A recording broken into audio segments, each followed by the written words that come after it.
19 a 20. Informativo de cierre. Conducción, Guillermo Ameixeiras. Producción, Sofía Martínez. Informativo de cierre.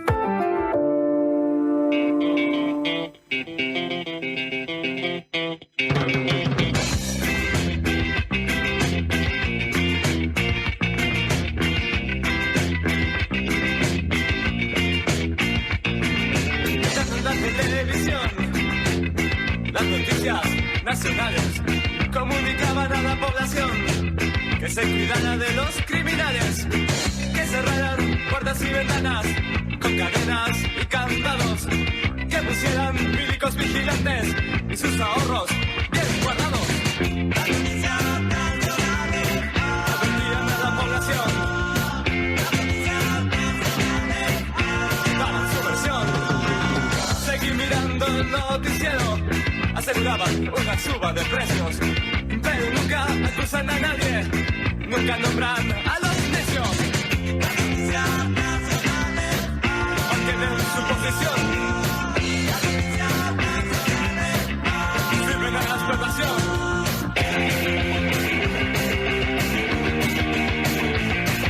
En esta pausa del noticiero puedo vacilar mi cenicero, el maldito anuncio del jabón.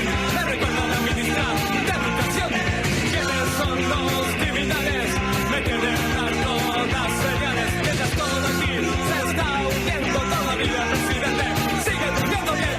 Basta, basta, basta, basta, basta, basta, basta, basta ya. Ahora sí, 2 minutos pasadas las 7 de la tarde. Bienvenidas, bienvenidos. Estamos en la Diaria Radio a través de la 90.9, la 97.9 y la 102.5. Una bienvenida para el equipo, para Ale en controles, para Fran en el switcher mastereo y para Emilia atrás de la otra computadora. Yo estaba Malena, de casi mañana. ¿Te estás sustituyendo a Lucas o a vos cuando estás de ese lado? Me vino a ver, en realidad. Sofía, hola. Buenas noches. ¿Cómo estamos? Bien. Me traje una fan, en realidad. No, mentira. Estábamos laburando con Mali y me dijo, voy a ir a sentarme a verlos. ¿A mirar? Sí, se quiere informar, como la gente que nos está mirando en YouTube. Está bien. O a mirar lo que para saber lo que no hay que hacer bueno, en un programa de radio. Ella decidirá después cómo sigue, ¿no? Bien, bueno, por fin viernes para todos, cerramos la semana, hoy vamos a tener noticias, por supuesto, como todos los días, pero también nos vamos a meter con una entrevista, vamos a tener una entrevista aquí en el estudio. Hoy viene un misionero pasionista, teníamos la inquietud de hablar de las repercusiones de lo que fue la encíclica papal del Papa León XIV, Magnificat Humanitas. Empezamos a buscar a quién podíamos traer. Pensamos primero en traer a Nico Iglesias, que es como el referente en todo lo que tiene que ver con temas religiosos aquí en la Diaria. Pero nos ganaron de mano. Exactamente. Habitualmente escribe columnas y además hace bastante que es fuente de consulta para la mañana de la radio. Y estuvo ayer en la mañana de la Diaria. Hablando de laicidad, hablando como puntapié inicial de algunas declaraciones que había dicho el presidente Yamandu Orsi, que había comentado en algún momento como que nos habíamos pasado de rosca los uruguayos de laicidad. No fueron esas las palabras textuales, pero fue por ahí. Y bueno, cuando hablamos con Nicolás nos dijo, no, hay un sacerdote que ustedes tienen que llevar. Es un sacerdote argentino que está radicado acá en nuestro país, es un misionero pasionista. Así que vamos a hablar de la encíclica, pero cuando estuvimos investigando en quién es Carlo Saracini, surgieron algunos datos. Tiene una historia muy interesante. Exacto, que van a llevar la charla también por otras zonas, siempre enfocadas en la religión, ¿no? En la religión que profesa y de la cual es sacerdote, además. Bueno, eso va a ser para después de las 7:30, ahora se vendrán las noticias, pero como siempre antes, convocamos a nuestros oyentes de todo el país, menos de la ciudad de Montevideo. Como siempre. Donde nadie nos no, escucha. Los convocamos también a los de Montevideo, pero no se hacen muy presentes en este programa, hay que decirlo. No. La gente del interior, sin embargo, bueno. Solo saltan cuando llegan 10, 15 mensajes de gente del interior, ahí salta uno. Che, pero miren que yo estoy acá, vivo a 2 cuadras. Pero bueno, 099-891-888 es el teléfono que tenemos aquí en la Diaria Radio. Allí nos pueden mandar su mensaje por WhatsApp, nos cuentan desde dónde nos están escuchando, cómo está el clima, cómo está el estado del tiempo por ahí. Nosotros vamos a recorrer en estos momentos el pronóstico del Instituto Nacional de Meteorología para, como siempre hacemos, los lugares donde tenemos radio en vivo, donde nos están escuchando a través de aire, empezando por el departamento de Colonia. Allí son la 90.9, 12 grados de temperatura en estos momentos. Los vientos soplan del suroeste a 7 kilómetros en la hora, 91% de humedad. Mañana amanece con mucha niebla en la zona suroeste del país. Ya el INUMET había avisado que la niebla iba a durar hasta el día sábado, esas nieblas matinales que estamos teniendo. La mínima será de 7 grados centígrados y la máxima de 19. Muy bien, Guille, acá en el área metropolitana, para quienes nos están escuchando de la 97.9, en este momento 13 grados, subió un poquito en comparación a ayer. La humedad también subió un poquito, 85%, pero bueno, yo creo que estamos un poco mejor. También ¿se nota en el pelo? Se nota en el pelo, sí, hoy está un poco más ordenado, ¿viste? Te das cuenta la diferencia. Detalle, ¿no? Muy bien, muy bien, muy bien. Para mañana también, acá va a seguir nuboso, con nieblas, baja probabilidad de precipitaciones igualmente, pero para la tarde-noche ya INUMET pone un solcito ahí asomándose. Tímidamente. Como que tímidamente aparece. La mínima para mañana será de 10 grados y la máxima de 17. Alguien que está, que vive en el Pinar, pero que está viajando desde Montevideo al Pinar, escuchándonos, dice que hay algo de niebla en, no sé por dónde irá, si irá por Yanatacio, si irá por la Rambla o se irá por la Interbalnearia. Bueno, pero hay niebla en esa zona, así que quienes vayan manejando tomen las precauciones necesarias. Está como en el limbo, pero cuenta como del Pinar. Exactamente, bien. Sí, no es Montevideo. No es Montevideo, siguen sin llegar. Incluso aunque sea un montevideano, como hay muchos que se fueron a vivir al Pinar. 14 grados de temperatura en Maldonado en estos momentos. La humedad allí está un poco más alta, 96%, vientos del este al suroeste a 14 kilómetros en la hora. Mañana, sábado 30, no anuncian mucha niebla, pero sí que amanece bien nuboso. Y a la tarde también, como en Montevideo, asoma un tímido sol, 13 de mínima, 17 de máxima. ¿Algún mensaje más que nos llegó? Buenas tardes, equipos. Marcelo, que está en las Toscas. Así que muy tampoco bien, seguimos con cuenta, el interior. Como Montevideo. Y hola, los escucho desde el estudio. Nos manda. ¿Quién es? ¿Es alguien de acá? Alguien que está en Montevideo. Que nos manda un mensaje. Es tan buena Malena. Ay, que se apiada de nosotros. ¿Yo te dije que traje una fan o no? Y nos manda un mensaje no solo desde Montevideo, sino desde aquí. Bien cerquita, bien cerquita. Bueno, nos vamos a meter con las noticias. Arrancamos por el panorama nacional, entonces. Titulares.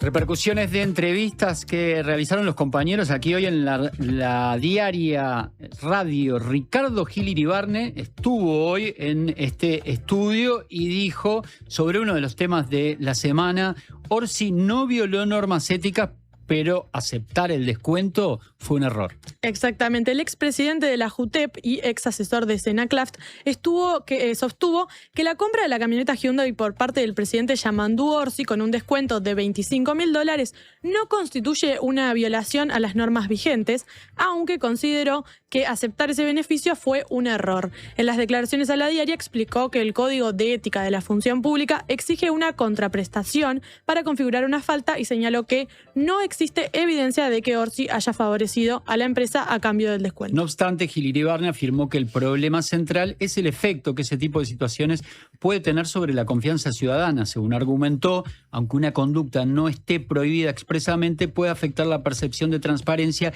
y alimentar la idea de que los dirigentes reciben beneficios especiales. Por eso entendió que el presidente no debió aceptar el descuento y llamó a reconocer el error si efectivamente existió. Durante la entrevista, el ex jerarca también cuestionó el funcionamiento actual de la JUTEP al considerar que desde 2020 el organismo se ha partidizado. Además, expresó preocupación por el debilitamiento de la Fiscalía y sostuvo que el sistema político tiene responsabilidad en la pérdida de confianza hacia instituciones clave para el control y la transparencia pública. Lo escuchamos.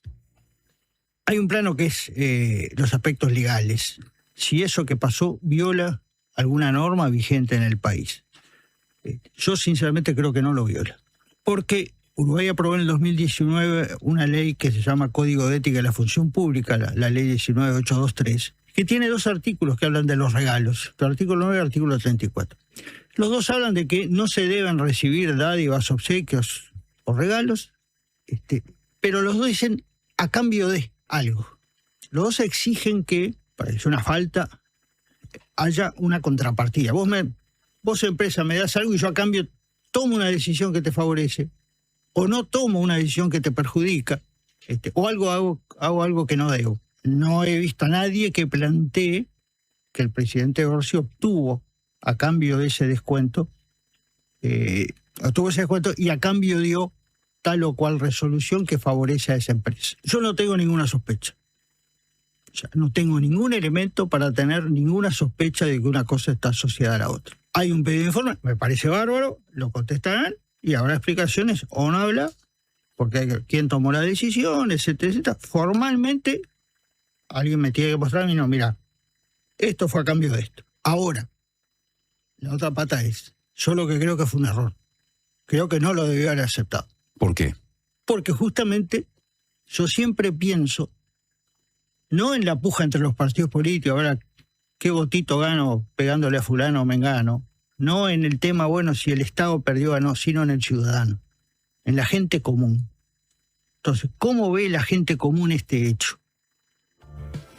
Si bien no hay una contraprestación evidente, no hay un documento, se han manejado varias suspicacias también. Por ejemplo, que Orsi desfiló el 1 de marzo del año 2025 en una camioneta Hyundai.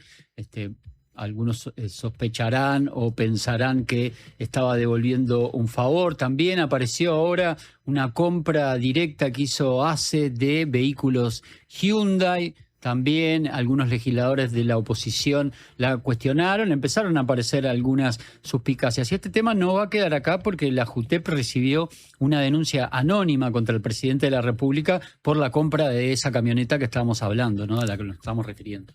Así es, la Junta de Transparencia Ética y Pública recibió una denuncia anónima contra el presidente Yamandu Orsi por la compra de la camioneta Hyundai Santa Fe con un descuento de $25.000, como decíamos. Según informó el Observador, el planteo no llegó a ser tratado en la reunión del directorio celebrada el jueves. De acuerdo con lo consignado por el diario, se espera que el tema sea abordado en la próxima sesión de la JUTEP. La denuncia surge en medio de toda esta polémica que estamos comentando, en la cual Orsi adquirió el vehículo poco antes de asumir la presidencia. El 21 de febrero es la fecha que se maneja, por un monto significativamente menor al precio de mercado, lo que ha abierto este debate, ¿no?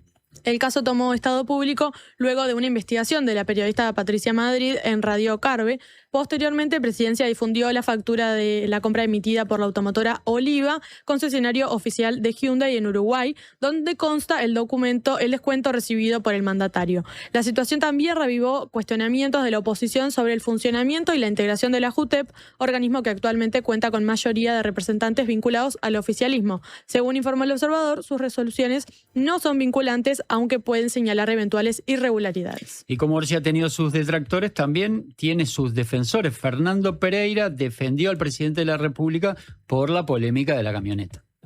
Exactamente, el presidente del Frente Amplio respaldó al presidente Yamandu Orsi en medio de la polémica por el descuento de $25.000 que recibió al comprar una camioneta Hyundai Santa Fe antes de asumir el cargo. Según informó El País, Pereira afirmó que lo que le preocupa es que el mandatario ande en un auto seguro y sostuvo que el debate sobre la compra carece de relevancia política. En declaraciones a subrayado, consignadas por el diario El País, Pereira señaló que Orsi pagó el vehículo al precio que le ofrecieron, mostró la documentación correspondiente y no ocultó información. Es una persona de honor y creíble, afirmó, y consideró que el asunto quedó aclarado con la presentación de la factura de compra. Además, el dirigente Frente Amplista destacó el perfil personal de Orsi y sostuvo que continúa manteniendo una vida cotidiana cercana a sus vecinos en Salinas.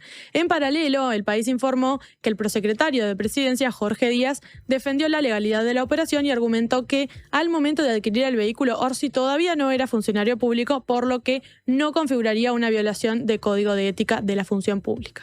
Y bueno, vamos a otra noticia que tiene que ver también con una entrevista que se dio aquí en La Mañana, en la Diaria Radio. Estuvo el presidente del Colegio Médico y dijo que no es admisible que se cobren precios diferenciales para prestaciones del Sistema Nacional Integrado de Salud. El presidente del Colegio Médico del Uruguay, Álvaro Niggemeier, estuvo en Panorama Informativo y se refirió a varios temas, entre ellos los servicios diferenciales o socios VIP en los prestadores de salud. El profesional explicó que cuando se creó el Sistema Nacional Integrado de Salud, por presiones del lobby, el gobierno de entonces admitió que los seguros integrales se benefician de la cápita FONASA, pero manteniéndose la reserva de admisión del paciente. En ese sentido, Niggemeier explicó que permite a los grupos empresariales quedarse con los pacientes sanos y rechazar a los enfermos, aunque aún así se beneficia de la cápita FONASA. Si bien opinó que aunque es un criterio empresarial válido, la espina irritativa es que el mismo que se reserva el derecho de admisión y deja afuera a mucha gente se beneficie de la cápita FONASA, que surge del aporte de todos los trabajadores activos y pasivos, también de las empresas de rentas generales, para tener un sistema equitativo. Lo escuchamos. Cuando se crea el Sistema Nacional Integrado de Salud, en mi criterio, por un error del momento, o por presiones del lobby, el gobierno de turno admitió que los seguros integrales se benefician de la cápita FONASA, pero manteniéndose el derecho de la reserva de admisión del paciente. Es decir, un seguro que es concebido como equitativo o homogéneo de calidad, le permite a un grupo empresarial quedarse con los pacientes sanos, rechazar los enfermos y beneficiarse de la cápita FONASA. Al aumentar el número de los usuarios en los servicios integrales se ha vuelto un problema. ¿Y qué pasa ahora? Porque lo engancho con los VIP.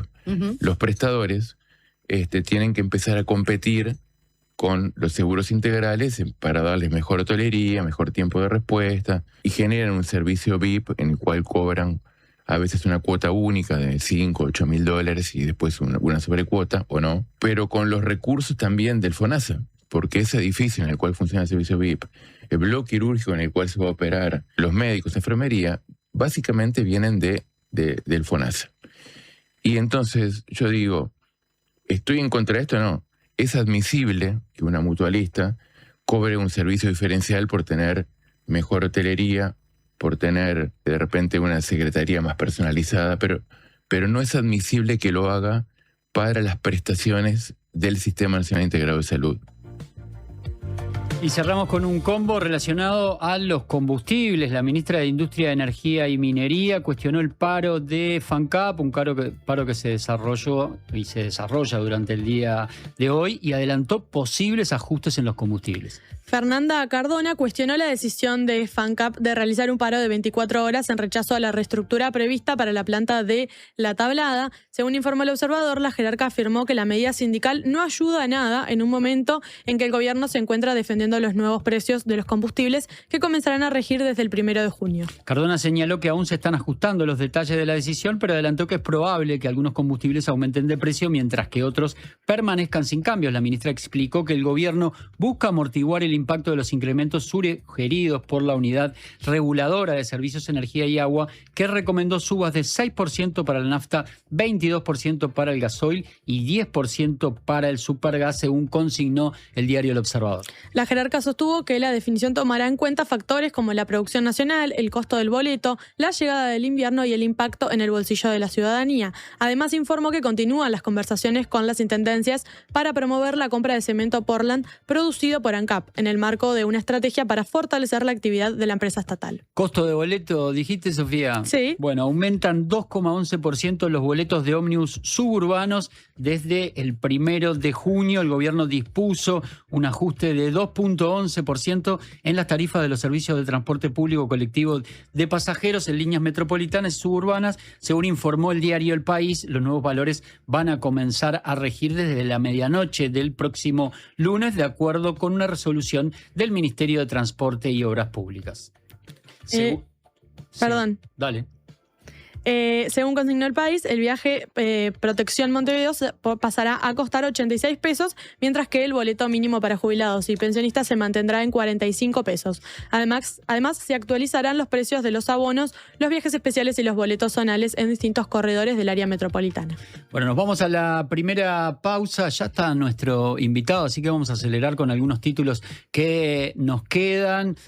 Un mensaje de Oscar que está en 33, que nos manda saludos. Hay otro que dice Montevideo presente, pero sin aclarar la zona, lo manda María Laura. Y la persona que se iba al Pinar pide por favor que lo consideremos como de Montevideo. Dice, viví 29 años en La Unión. No, disculpame, no pero si te fuiste para la costa ya...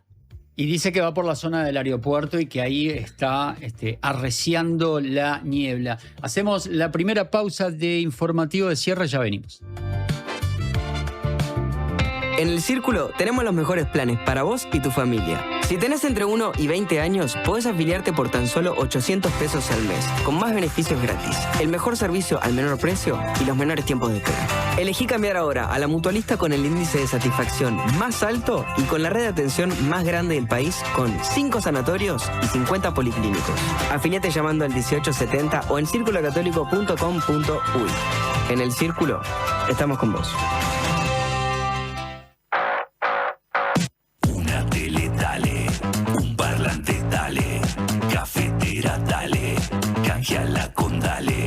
Llegó Dale, el nuevo programa de puntos de Anda. Ahora, cada vez que usás cualquiera de nuestros servicios, sumás puntos para canjear por lo que quieras en nuestra tienda online. Dale, disfruta de Dale Anda. Conoce más en anda.com.uy. Pruebas y condiciones en anda.com.uy. Hola chicos, soy Flor de Ciudad Vieja, los escucho siempre, la radio está buenísima. Quiero mandarle un mensajito a mi vecina Carla del tercero B, Carlucci, crack, ídola, avísame cuando vendas el alto, dale, saludo, banda. Cuando compras un Suzuki 0 kilómetro, los futuros compradores vienen incluidos. Lleva el tuyo vos también y asegurate la reventa. Visítanos en suzuki.com.uy o en cualquier concesionario del país. Suzuki te entiende. Hola, ¿estás formando tu propia opinión? Estás bien, estás en La Diaria Radio 97.9. El Alemán al Auditorio del Sodre.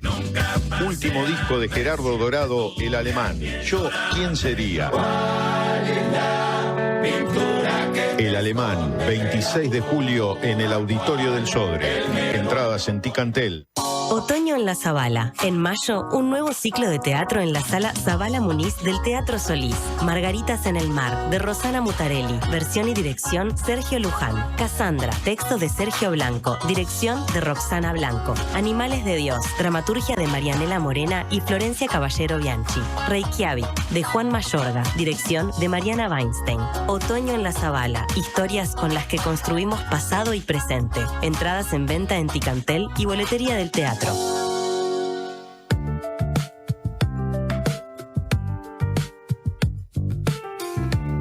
Las 7:23, lo tenemos a Oscar que nos escucha desde el buceo, por ejemplo, y nos están escuchando desde el Paso Molino. Viste que después de que leemos muchos del interior, ahí aparecen tímidamente los montevideanos, Están ¿no? camiseteando Sí. los montevideanos. Igual nuestra mayor audiencia seguimos pensando que está en parajes del estilo Corte de la Leña.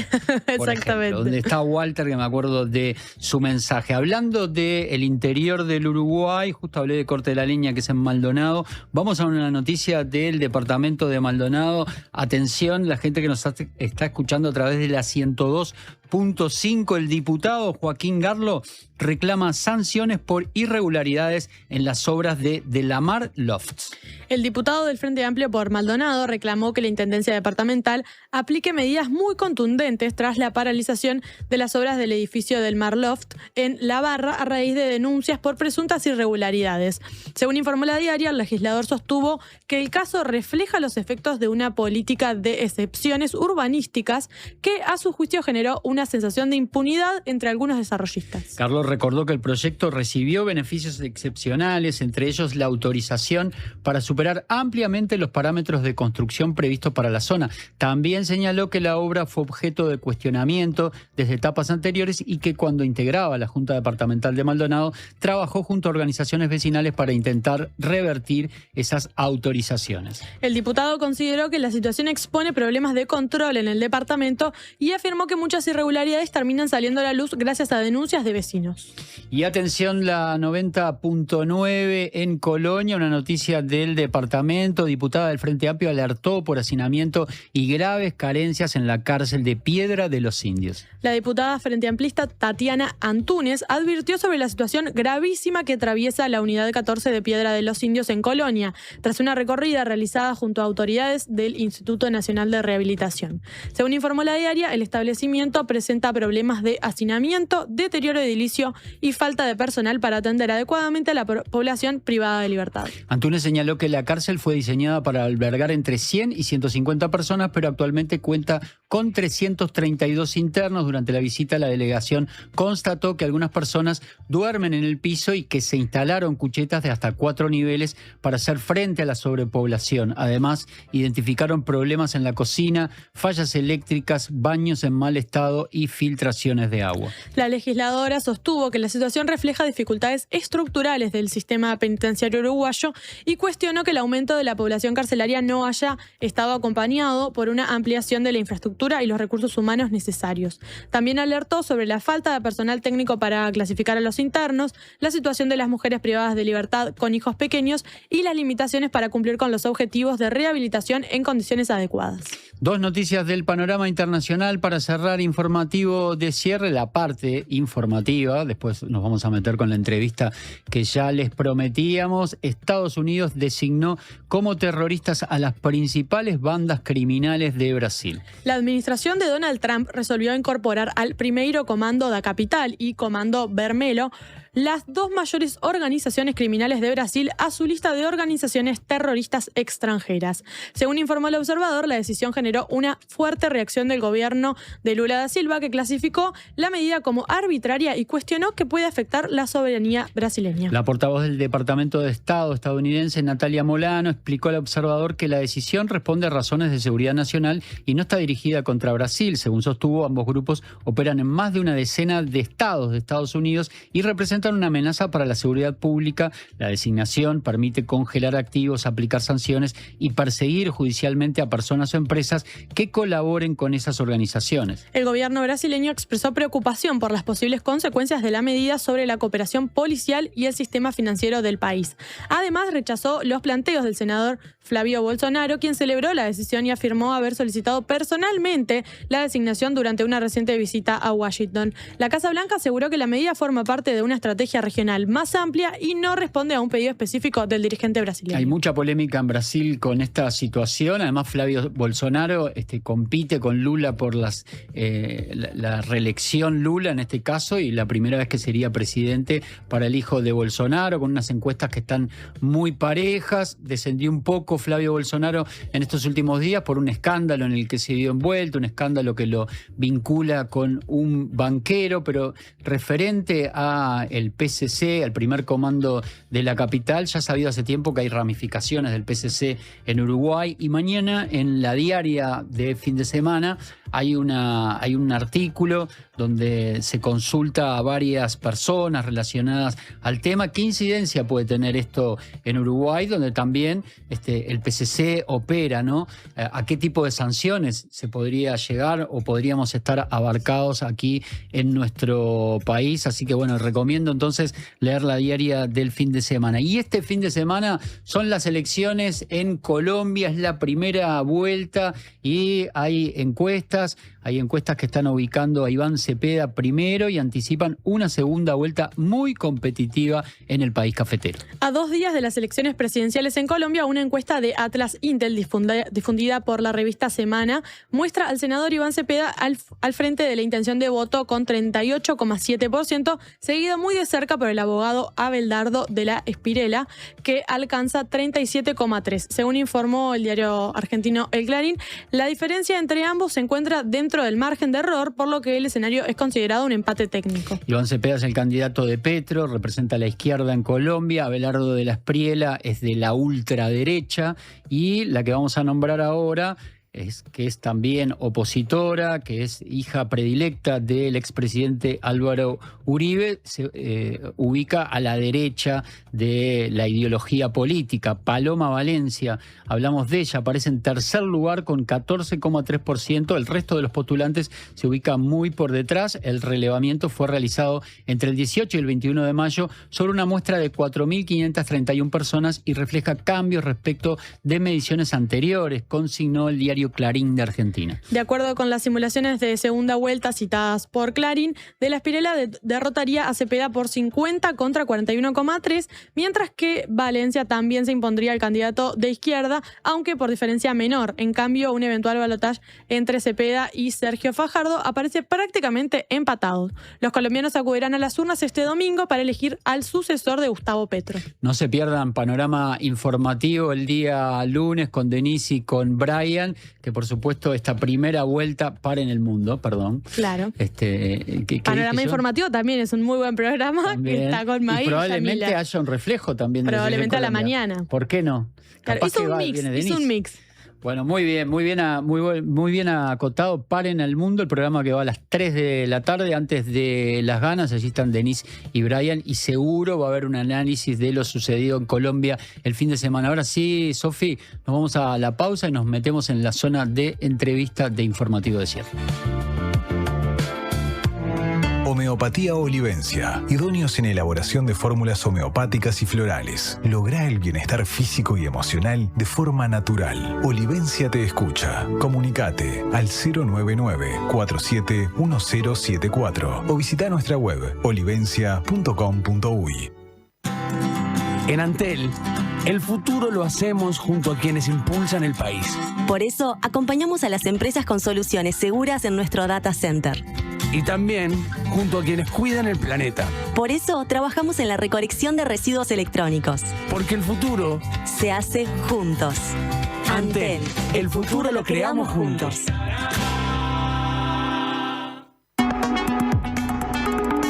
En la edición de mayo de Le Monde Diplomatique Uruguay, la juventud latinoamericana subsiste a pesar de la pobreza, el narco y la ultraderecha evangelista. En el mundo, continúa la batalla por la energía detrás de la guerra contra Irán, el cierre del estrecho de Hormuz y la incertidumbre en Venezuela y Rusia asoma una crisis. En la región, la economía golpea a los argentinos más pobres y la precariedad laboral alimenta la inestabilidad de los brasileños. Además, la izquierda británica sobrevive. Pakistán y Afganistán en un conflicto cada vez más violento, la ciudad detrás del Made in China y la inteligencia artificial que para el Vaticano ya es casi un problema teológico. Suscríbete en lemonde.uy y recibilo en tu casa. Le Monde Diplomatique, la diaria.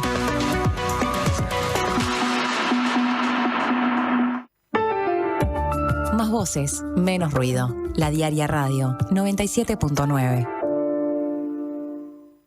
Prevení dolores cervicales y de espalda.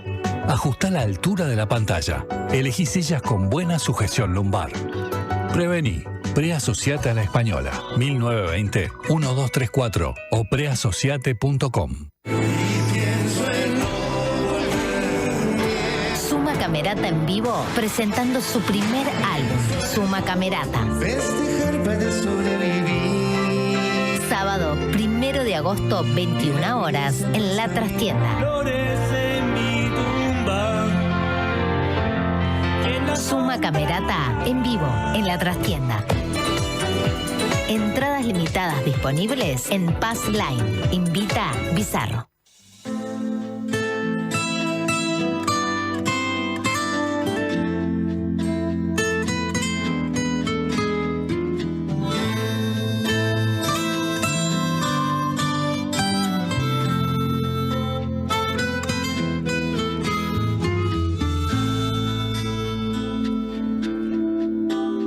Nos duele, amigo, hasta los huesos y se endurecen nuestras entrañas por la injusticia, la cobardía, nos va invadiendo la hipocresía.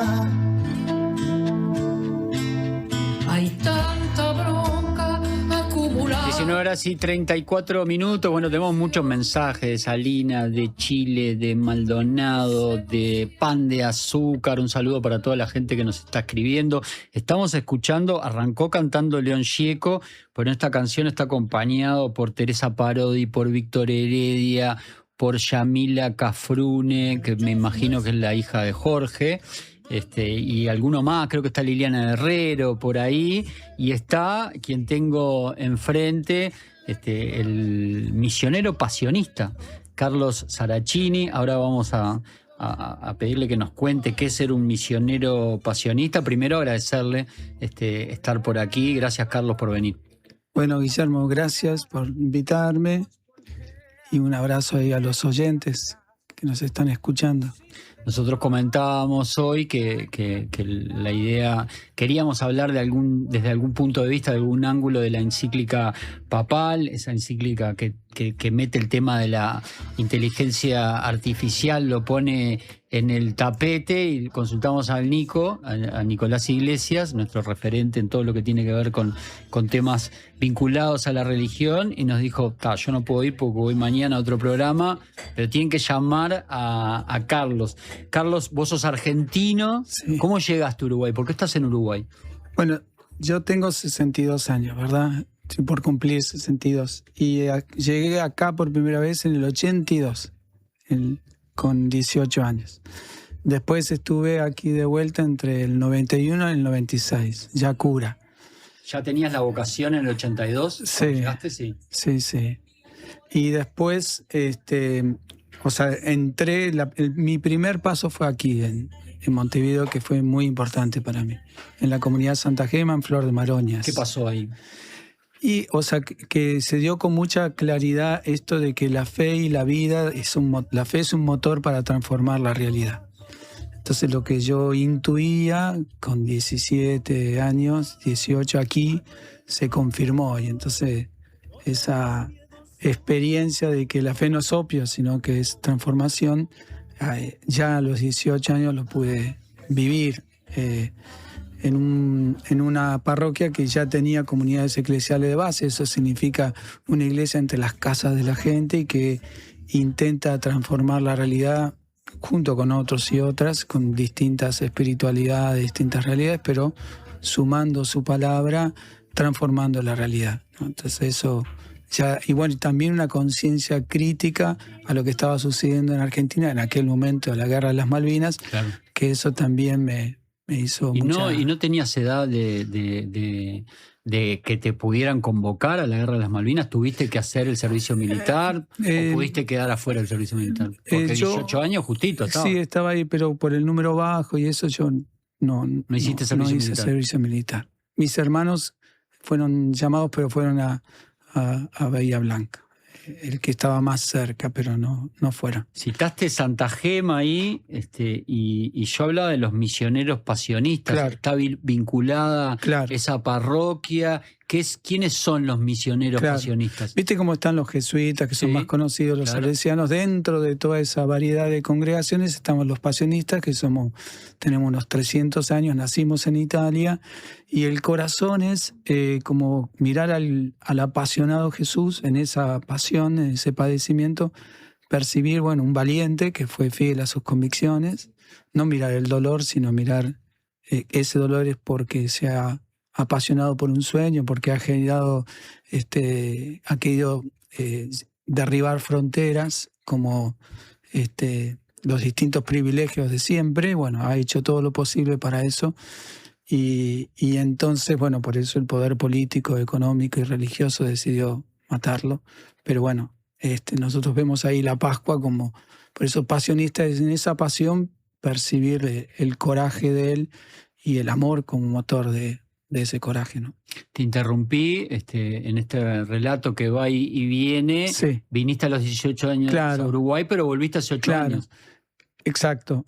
Primero también estuve del 91 al 96 recién ordenado de cura. Ahora tengo 35 años de cura, a los primer año, y hasta el 96 estuve. Y después sí, ahora, como decís, del 2018 en adelante soy párroco ahí junto con Federico Soneira, que es otro misionero pasionista. Entonces, cuando decimos misioneros, significa que estamos disponibles para estar ahí en distintas situaciones. Por ejemplo, yo tengo como un carisma más de articulador, lo mismo que hacía en Buenos Aires, en la parroquia nuestra, durante 20 años. Bueno, ahora lo hago acá en este sentido de ser un articulador de distintas experiencias que se viven en el barrio. ¿Y cómo te llevaste viniendo de un país no tan laico? ¿Cómo te llevaste con el imperio de la laicidad, que es el Uruguay? Un poco a la chacota de esa frase, ¿no? Pero sí. ¿Cómo te confrontaste con eso? Yo me siento muy bien con eso, porque descubro una espiritualidad. Si, por ejemplo, Galeano dice, en plena moda del desencanto, cuando el desencanto se ha convertido en artículo de consumo masivo y universal, nosotros seguimos creyendo en los asombrosos poderes del abrazo humano. Bueno, ahí hay espiritualidad en estas palabras. Entonces, todo esfuerzo por generar encuentro y abrazo genuino, bueno, en eso me encuentro, y por eso te decía que yo me encuentro con un laicismo que es adulto, que es por lo que yo me encuentro, ¿verdad? Y me llevo muy bien con eso, me hace muy bien. Hace poco... O sea, nunca me nombro como el padre Carlos, yo soy Carlos. Ajá. ¿Y por qué eso? Porque, digamos... Porque pensás que a los uruguayos... No, en cualquier lado. También no. En Argentina. O sea, la única vocación es que Guillermo sea Guillermo y que Carlos sea Carlos. No hay otra vocación más importante, y eso hacerlo con otros. O sea, yo puedo decirte, yo no creo que Dios me llamó a ser sacerdote. Me llamó a ser Carlos, como a los 8.000 millones de seres humanos los llama a ser uno mismo, junto con otro. En ese camino percibí, descubrí que la mejor manera de ser Carlos es ser, digamos, discípulo de Jesús, viviendo de esta manera, amando de esta manera, trabajando de esta manera. ¿Te incomoda que te digan padre? No, digo, no lo aliento. Lo corrijo, y si el otro quiere seguir diciendo, que lo diga. Bien, referido a la laicidad, hace algunos días el presidente de la República dijo, palabra más, palabra menos, no fue exactamente así, pero que en Uruguay nos pasamos un poco de rosca también de laicidad. Él estaba hablando en un contexto de la espiritualidad y en un contexto de la gente que, él lo decía de alguna manera, que se desvía, en un contexto donde en Uruguay, bueno, vos ya lo sabés, hablamos mucho de las personas en situación de calle, de los problemas con las sustancias adictivas y tóxicas. ¿Qué pensás estamos un poco pasados de roscas, más allá de que vos te llevas bien con esa laicidad? Yo estuve en ese encuentro que Nico organizó, y junto con otros, con la Secretaría de Droga. A mí me pareció muy bueno digamos, cómo se contextualizó, y puede haber un paso de rosca cuando uno saca los tapones de punta antes de tiempo, digamos, También es cierto que hay que encauzar cosas, ¿no? Entonces, recuerdo que en relación a eso se dijo, bueno, que las iglesias, en particular la Iglesia Católica, ha generado instancias, por ejemplo, para que estos jóvenes puedan ponerse de pie frente al flagelo de la droga, digamos. Y entonces eso hay que considerarlo, y por eso ese encuentro fue significativo, ¿no? Ahí en ese encuentro nosotros cantamos: hay que inaugurar talleres donde viva lo diverso, refugio de la esperanza, lugares de nacimiento, donde nadie quede afuera de la fiesta y del encuentro. Acá está mostrando un poco de, por lo menos se te conoce como el cura jugular, o hay gente que te dice el cura jugular. ¿Qué hay ahí? Escuchábamos esa canción interpretada por León Gieco y por todos estos artistas. Es una canción que escribiste vos y que cantabas mucho tiempo antes en tu comunidad. Sí. ¿Qué hay ahí del cura jugular? No, o sea, lo que hay es alguien que siente cosas, vive, y que todas las canciones, que son más o menos 24 canciones, todas tienen un lugar de nacimiento. Esa canción, Hay que seguir andando, yo le reconozco como 3 grandes vertientes. Una, mi hermano Guillo, que también estaba bajo el flagelo de la droga, acompañándolo entre los 15 y los 24 años. bueno, con todo lo que eso significa, él tuvo un accidente y en el 89 vivió su Pascua, falleció, y ese dolor, bueno, tuve que aprender de ese dolor y ese amor. También en ese contexto asume Menem, y entonces la traición Menem frente al punto final, y la obediencia de vida, en concreto frente a la lucha de los derechos humanos, que nosotros estamos muy cerca de eso. Y después de eso, sumar la vertiente que yo conocía, al mártir Monseñor Enrique Angelelli, cuando fueron los 10 años de su martirio, 76, el 4 de agosto lo mataron. Ahí la canción nombra al padre Mujica, Oscar Romero. Exacto, entonces esa canción es porque yo conocí la espiritualidad de él. Angelelli era un obispo cordobés que fue 8 años viviendo en La Rioja, que se entregó a cuerpo entero, muy valiente el hombre y poeta también. Y tenía cosas como, por ejemplo, esta, que a la gente le decía hay que seguir andando nomás. Eso quedó grabado en mi corazón, y en abril del 90, trabajando el duelo de mi hermano, lo que estaba pasando en el país, brota esa canción, ¿no? Entonces dicen, nos duele, amigo, hasta los huesos, y si se endurecen nuestras entrañas, por la injusticia, la cobardía, nos va invadiendo la hipocresía. Hablaste de los derechos humanos y bueno, entre las cosas que leí que los pasionistas de Argentina son reconocidos por su compromiso en la defensa de los derechos humanos. Me queda claro que refieren al pasado reciente. ¿Cómo ves la situación en Uruguay sobre ese pasado reciente, también tan vinculado a Argentina? Todos sufrimos las consecuencias del Plan Cóndor, sí. Así que es una cuestión nomás de magnitud, Sí. de un lado a otro, pero después los procedimientos eran exactamente los mismos. Sí, yo creo que es aquella lucha por el cual ganó la impunidad y no se pudo hacer juzgar a quienes tienen que ser juzgados, porque la ley de caducidad. Claro, la ley de caducidad, estamos hablando del 85, ¿verdad? La ley de caducidad se vota en el 86 y se reafirma con el plebiscito del 89. Exacto. Entonces, es lamentable. O sea, ¿por qué digo? Porque esto no fue una guerra, esto fue terrorismo de Estado, digamos. Entonces, frente al terrorismo de Estado, frente a este genocidio, hay que dar una palabra, y esta palabra tiene que ser juzgada. En Argentina se ha hecho muchísimo en relación a esto. Sin embargo, por supuesto, estamos frente a este negacionismo, esta reivindicación del terrorismo de Estado que estamos viviendo. Lamentablemente, sin embargo, hay un piso que hay que seguir cuidando y alentando. Entonces, por eso digo, desde el 86, 89 que nombrabas la ley, y el plebiscito, lo lamento.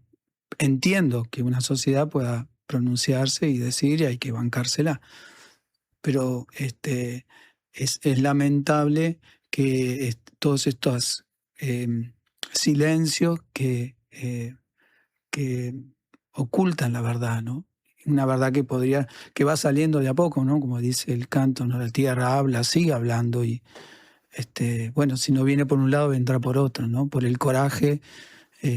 Yo soy amigo de Marieta, de 101 años, de Andrés Belici, de allá del barrio, y con Silvia, la hermana de Andrés, Humberto Belici, y bueno, a la vez a ella, ahí, ¿no? 49 años siguiendo esa lucha, diciendo, ¿dónde está?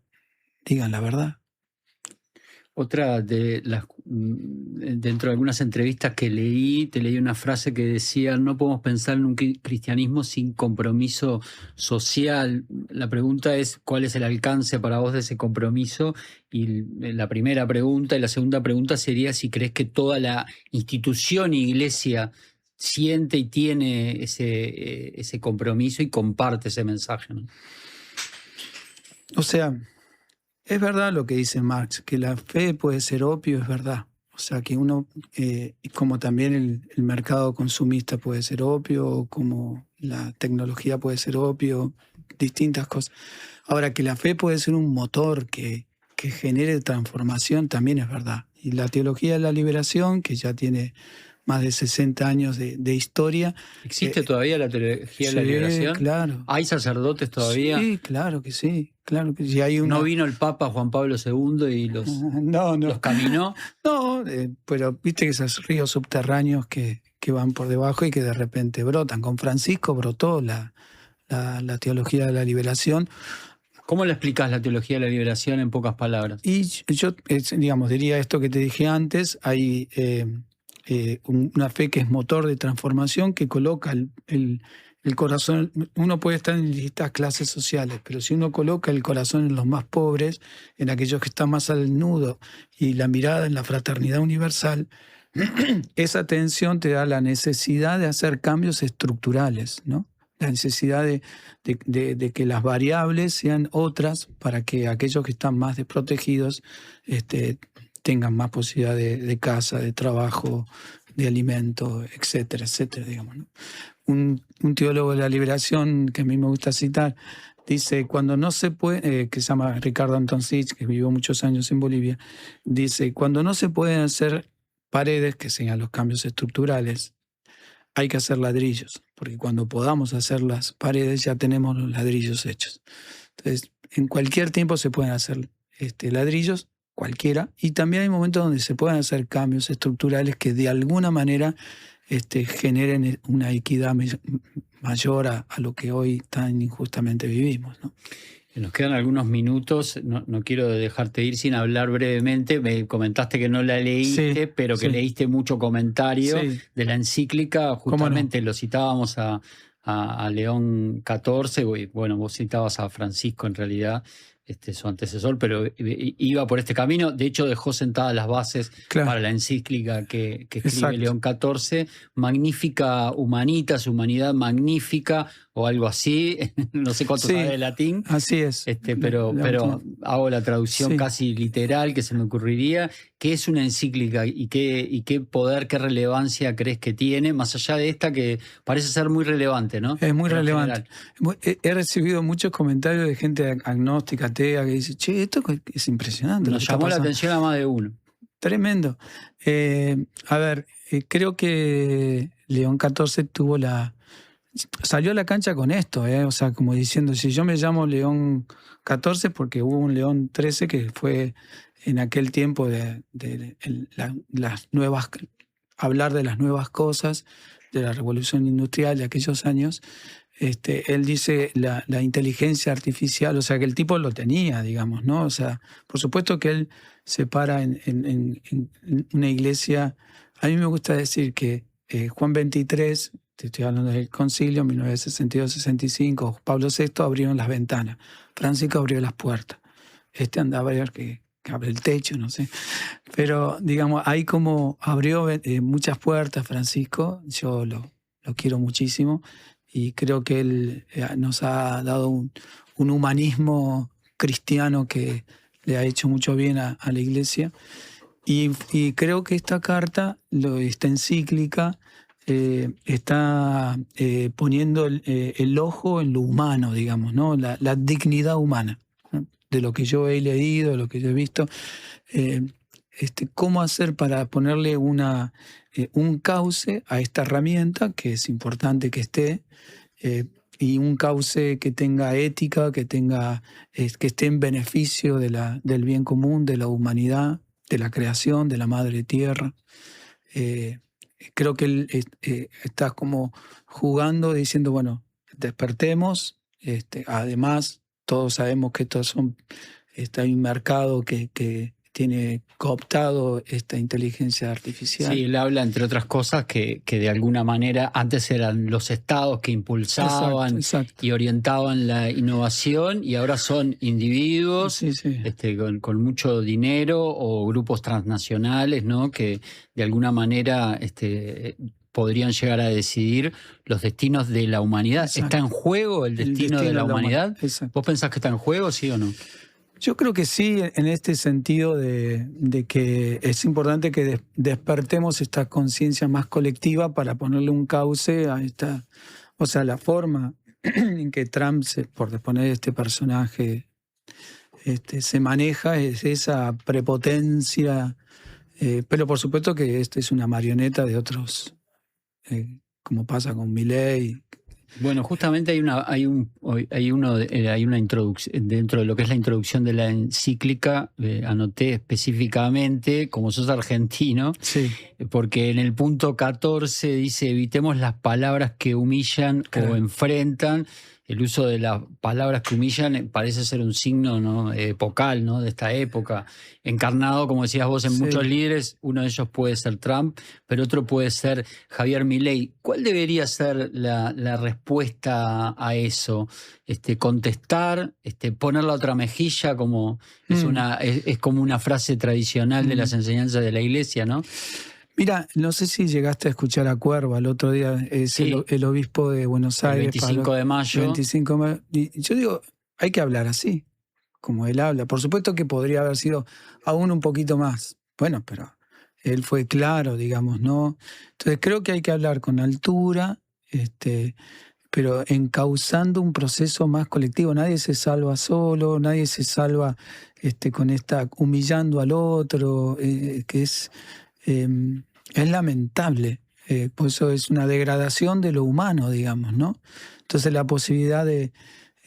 yo estuve el 25, porque estuve ahí, me pude encontrar con gente de la villa, 21-24, que hacía unos días había sido lo que se llamó la tormenta negra, que fue cientos de policías buscando narcotráfico, que en el fondo fue amedrentar a la gente, robarle a la gente, de terror. Entonces, la posibilidad, el cura Toto es el que está ahí, entonces la posibilidad de generar lo que es confianza para volver a organizarse, esto lo destruye, lo mete dentro de las casas, y hay que volver a trabajar esta construcción de lo colectivo, de lo comunitario. Es la única forma, a mi entender. Por eso te decía, cuando no se pueden hacer paredes hay que hacer ladrillos, hay que inaugurar talleres donde viva lo diverso y volver a reconstruir la confianza, ¿no? Bien, Carlos, nos va el tiempo.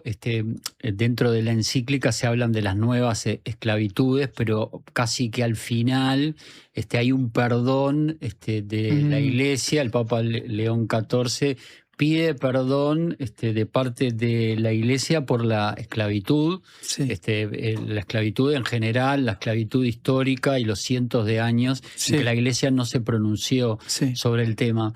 ¿Hay otras cosas por las cuales debe pedir perdón la Iglesia, la institución? ¿Le quedan asuntos por los cuales pedir perdón? ¿Cuáles serían? A nivel de mujeres, tremendo, digamos, ¿no? O sea, en el sentido de, hay un avance, pero digamos, hay un machismo y un patriarcado que la Iglesia tiene que seguir despertando y viviendo con mayor proceso del feminismo que nos ayuda a despertar y a generar otra dinámica humana. Hay mucho ahí. Ahí tenés una puerta muy importante a seguir desarrollando. Y bueno, Francisco era muy fuerte con el clericalismo, el patriarcado, el machismo. Y bueno, ya con eso tenés un montón, digamos, ¿no? Ahí hay mucho para pedir perdón.